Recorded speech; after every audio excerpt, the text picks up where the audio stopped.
का स्वागत करें, अभिनंदन करें। मैं माननीय मुख्यमंत्री से आग्रह करूंगा कि जनता आपका बेसब्री से सुनने का इंतजार कर रही है। माननीय मुख्यमंत्री जी।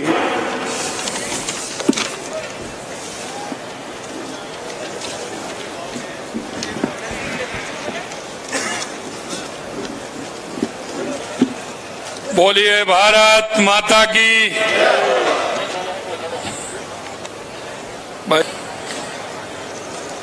अब देवलियोनिया की आवाज तो वो है कि जहां तक जिनको तुम्हें सुनानी है उनके कानों में आवाज गूंजनी चाहिए। बोलिए भारत माता की, भारत माता की, बिजासन माता की, चामुंडा माता की, नेकचाल बालाजी की, बीसलदेव महादेव जी की, आप सबकी आज के नामांकन सभा में मंच पर विराजमान भारतीय जनता पार्टी के मुखिया, हमारे प्रदेश अध्यक्ष, जिनको अभी आपने सुना, ऐसे हमारे सम्मानीय मदन जी राठौड़ साहब, मेरी कैबिनेट में मेरे साथी उप मुख्यमंत्री प्रेमचंद जी बैरवा साहब,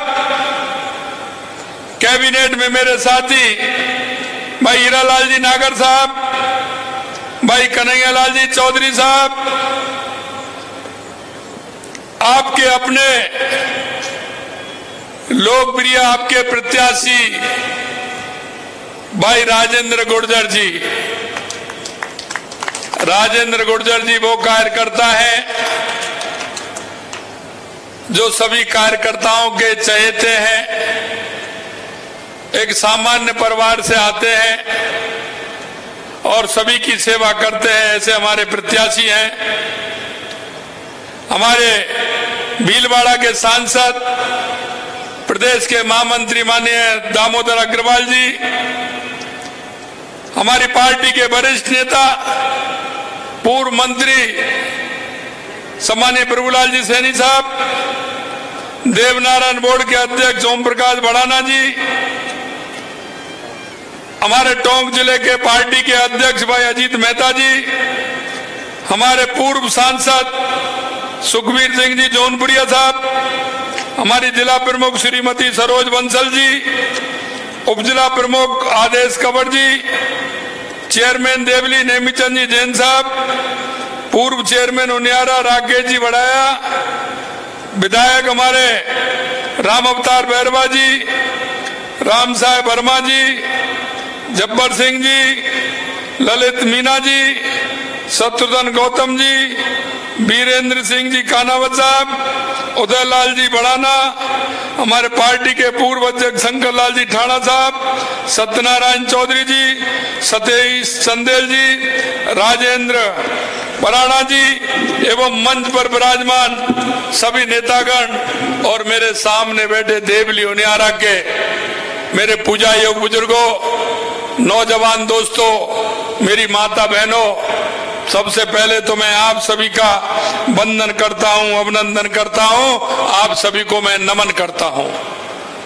मेरे भाई और बहनों, जैसा कि आपको पता है कि देवलियोनिया से एक साधारण कार्यकर्ता और एक ऐसा कार्यकर्ता जो हमेशा जनता के बीच में रहता है, जनता की सुनता है, ऐसे कार्यकर्ता को प्रत्याशी बनाया है। मैं भाई राजेंद्र गुर्जर जी को मैं बधाई देता हूं, धन्यवाद देता हूं। मित्रों, मैं आपसे इतना कहना चाहता हूं कि आप अपने काम के लिए सजग हो, अपने काम की पीड़ा जाने, जिससे कि हमको लगे कि हम जो कुछ करना चाह रहे हैं उसको ठीक प्रकार से कैसे कर सकते हैं। मैं आपको याद दिलाना चाहूंगा कि जब हमारी पार्टी चुनाव के लिए गई थी तो हमने आपके सामने एक संकल्प पत्र रखा था, संकल्प पत्र। और मैं ये इसलिए कहना चाह रहा हूं कि जो संकल्प पत्र हम आपके बीच में लेकर के आए थे, आज मैं 10 महीने में कह सकता हूं कि संकल्प पत्र को हमने 50% पूरा करने का काम किया है, लगभग 50%। और ये मैं इसलिए कहना चाहता हूं, जो पार्टी चुनाव में आती है वो अपना संकल्प पत्र या घोषणा पत्र लेकर के आती है। हमारा संकल्प पत्र होता है, कांग्रेस का घोषणा पत्र होता है, और वो घोषणा पत्र सिर्फ घोषणा करने का होता है। और मेरे सामने मेरे युवा बैठे हैं, पढ़े लिखे हैं, जानते हैं, घर जाकर के देखना, क्योंकि उनके घोषणा पत्र हैं। और अब के नहीं, 3 बार 4 बार के उनके घोषणा पत्र निकालना, और उन्होंने उस घोषणा पत्र को कितना पूरा किया है उस पर विचार करने की आवश्यकता है। यह भी मैं आपसे निवेदन करना चाहता हूं, और वो मैं इसलिए करना चाहता हूं, चुनाव आते हैं, कांग्रेस के लोग आते हैं, लूट और झूठ की दुकान खोलते हैं, झूठे वादे करते हैं, जातिवाद धर्मवाद की बात करते हैं। मैं आपसे कहना चाहता हूं मेरे भाई और बहनों, जिस तरह की अफवाह फैलाने का काम करते हैं, एक दूसरे से लड़ाने का काम करते हैं, ये इनकी फितरत रही है, फितरत रही है इनकी। हमेशा कांग्रेस ने जातिवाद और धर्मवाद के नाम पर देश को और प्रदेश को बांटने का काम किया है। और जब चुनाव आते हैं तो ये नए नए फसूका लाते हैं, नई नई बातें लाते हैं, जो कि सिर्फ झूठ के अलावा इनके पास कुछ नहीं है। और मैं सही माने में कहूं तो यह कांग्रेस भ्रष्टाचार की जननी है, भ्रष्टाचार की जननी है। आपने कांग्रेस का भ्रष्टाचार देखा है, आप अच्छी तरह से जानते हैं।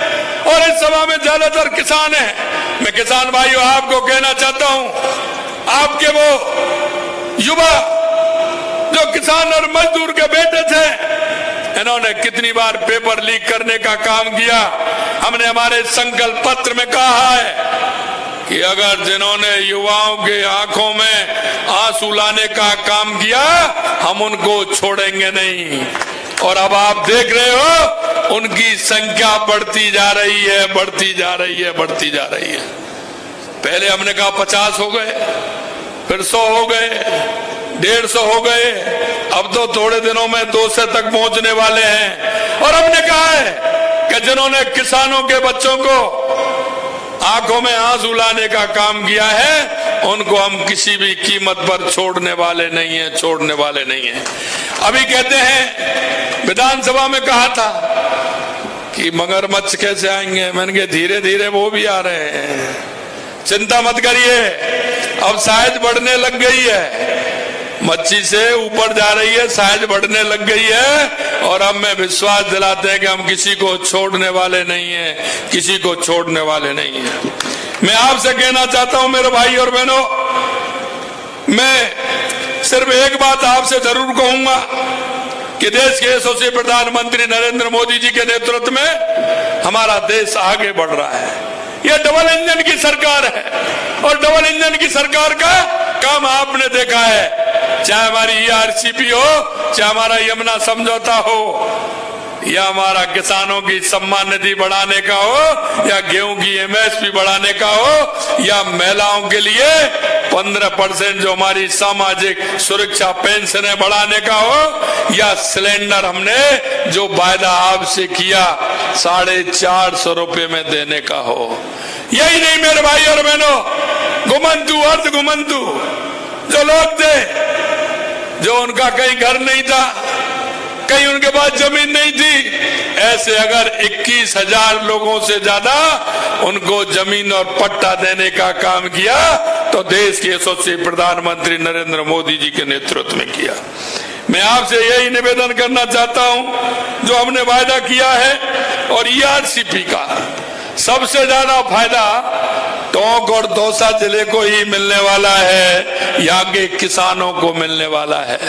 मेरे पास बात आई थी, निश्चित रूप से उस पर हमने विचार किया कि आपकी जो समस्या थी उसका समाधान भी करेंगे और आने वाले समय में किसान को खेत के लिए भी पानी मिलेगा और जनता को पीने का भी पानी मिलेगा, ये हम विश्वास दिलाते हैं। हमारा MOU हुआ है और अभी थोड़ी दिनों में हमारे शिलान्यास भी होने वाला है। मैं आपसे इतना ही कहना चाहता हूं कि शिलान्यास के लिए भी आप सभी तैयार रहिए, वो शिलान्यास भी होने वाला है। आपने देखा है कि जिस तरह से आपके दर्द को कौन समझता है, किसान के दर्द को किसान का कोई ना कोई हमदर्द ही समझ सकता है, बाकी कोई नहीं समझेगा। ये मैं आपसे इतना कहना चाहता हूं, हे मेरे मुल्क के मालिक, जरा सोच विचार करो, क्योंकि जब हमारा अधिकार, संविधान ने वोट का अधिकार दिया है तो उस पर विचार करने का अधिकार भी आपका है। आपको उस पर विचार करना चाहिए, सोच समझ के बात करनी चाहिए। कभी हम जातिवाद के नाम पर आ जाते हैं, कभी अफवाहों में आ जाते हैं। मेरा आप सभी से आग्रह है कि हम सब उसको विचार करते हुए, कौन हमारा भला कर सकता है, कौन हमारी योजनाओं को गति दे रहा है। आपने देखा, हमने युवाओं से कहा था कि आने वाले समय में 1 साल में हम 1 लाख नौकरी देंगे, 5 साल में हम 4 लाख सरकारी नौकरी देंगे, 6 लाख हम प्राइवेट पर देंगे। आपने देख लिया, हमको 10 महीने हुए हैं, 33,000 युवाओं को नियुक्ति पत्र देने का काम हमारी सरकार ने किया है। और आपने देखा होगा, एक साथ 90,000 जगह निकालने का काम आज तक किसी ने किया है क्या? मैं आपसे कहना चाहता हूं, 60,000 फोर्थ क्लास की जगह क्या ये 10 महीने में खाली हुई है? आपसे मैं पूछना चाहता हूं, ये 60,000 जगह कब से खाली हुई है, लेकिन क्यों नहीं भरी? क्या मेरे किसान के बेटे को नौकरी मिल जाती तो इनको कुछ नुकसान हो जाता? क्या मेरे मजदूर के बेटे को नौकरी मिलती तो नुकसान हो जाता? लेकिन हमने कहा कि हम किसान के, मजदूर के बेटे को सरकारी नौकरी देने का काम करेंगे। हमने एक साथ 90,000 वैकेंसी निकालने और कैबिनेट में निकालने का काम हमारी सरकार ने किया है। 60,000 फोर्थ क्लास की, 23,000 सफाई कर्मियों की, 7,000 ड्राइवर की, और अभी मैंने कहा कि हम 4 लाख लेंगे। लेकिन मैं आपसे कहना चाहता हूं, ये संख्या और आगे जाएगी, ये मैं विश्वास दिलाता हूं। कभी आपने देखा होगा कि सरकार ने कभी कैलेंडर निकाला है क्या? 2 साल का कैलेंडर पेपरों का निकाला है क्या? हमने कहा युवाओं से, आप तैयारी करिए, पूर्ण रूप से तैयारी करिए। हमने पूरा कैलेंडर इसलिए निकाला कि हमारा युवा तैयारी करे और उसका नंबर उसमें आए, पिता को भी खुशी हो, माता जी को भी खुशी हो और सभी को खुशी हो, और हमारे नौजवान को सरकारी नौकरी भी मिले। मित्रों, मैं आपसे कहना चाहता हूं कि आपने देखा होगा कि लगातार हम राजिंग राजस्थान का हमारा कार्यक्रम चल रहा है। राजिंग राजस्थान में आपने देखा होगा, हमसे कहा पहली साल में कर रहे हो? मैंने हाँ, पहली साल में ही करेंगे।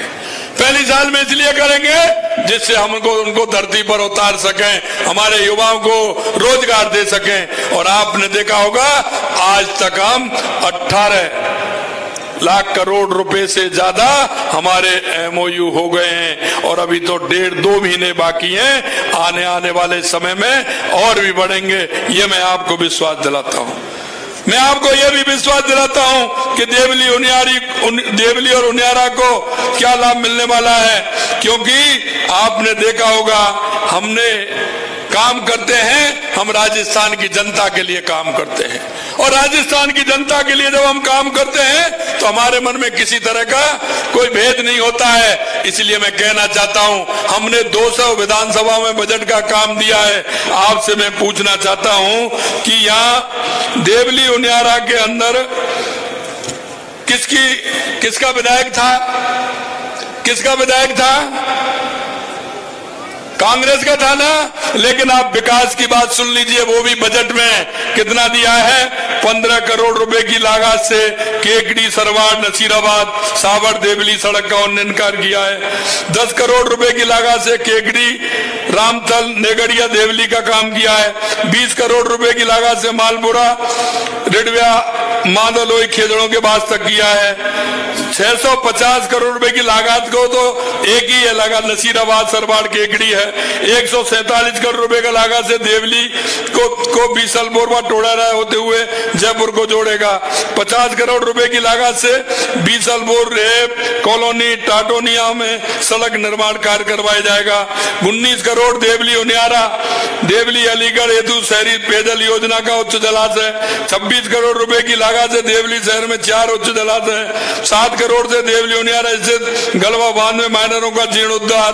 देवली सामुदायिक स्वास्थ्य केंद्र को उप जिला स्वास्थ्य केंद्र अतिरिक्त जिला एवं सत्र सेशन न्यायालय उनियारा टोंक में खोला जाएगा। अगर इस पैसे को लगाएंगे तो आप देखेंगे, हिसाब लगा लेना मेरे भाई और बहनों, कि अब तक के इतिहास में पहले बजट में पहली साल में हजारों करोड़ रुपए के विकास कार्य अगर कहीं हुए हो तो वो मेरे को बता देना, क्योंकि हम खुले मन से काम करते हैं। हमारे पास जो हमारी जनता का फीडबैक आता है, क्योंकि हम कहते हैं देश के यशस्वी प्रधानमंत्री कहते हैं हम 140 करोड़ जनता के लिए काम करते हैं। हमारी सरकार कहती है कि हम राजस्थान की 8 करोड़ जनता के लिए काम करते हैं। मैं आपको यही कहना चाहता हूं कि जिस तरह का काम हमारी सरकार कर रही है, मैं आपसे इतना ही कहना चाहता हूं, आने वाले समय में आपको एक अपने बीच में से एक ऐसा प्रत्याशी मिला है भाई राजेंद्र गुर्जर को ज्यादा से ज्यादा वोटों से जिता करके विधानसभा में भेजना है, जिससे कि देवली उनियारा का विकास की गति और भी ज्यादा गति बढ़ सके। ऐसा मेरा आप सभी से आग्रह है। आप सभी लोग तैयार है ना? आप सभी लोग तैयार है ना? तो हाथ खड़े करें ऊपर। तो मैं माला पहना दूं ना? अरे ऐसे नहीं, पीछे वाले तो कुछ कह ही नहीं रहे, ये वाले तो वैसे खड़े हैं, ये कुछ नहीं कह रहे हैं। पहना दूं? ये गारंटी आपकी होगी, हैं? पूरी तरह से लगोगे?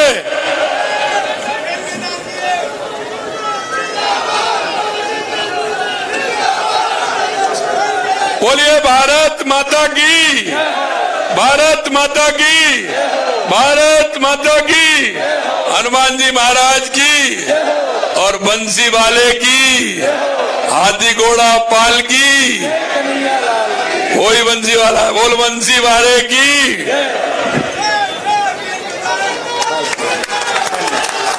बहुत बहुत धन्यवाद। मुझे विश्वास है कि देवली उनियारा कि आप सभी लोग राजेंद्र जी को बहुत बड़े बहुमत के साथ जिता करके लाएंगे। इसी आशा और विश्वास के साथ आप सभी को बहुत बहुत धन्यवाद। जय हिंद, जय भारत, जय राजस्थान, जय देवली उनियारा।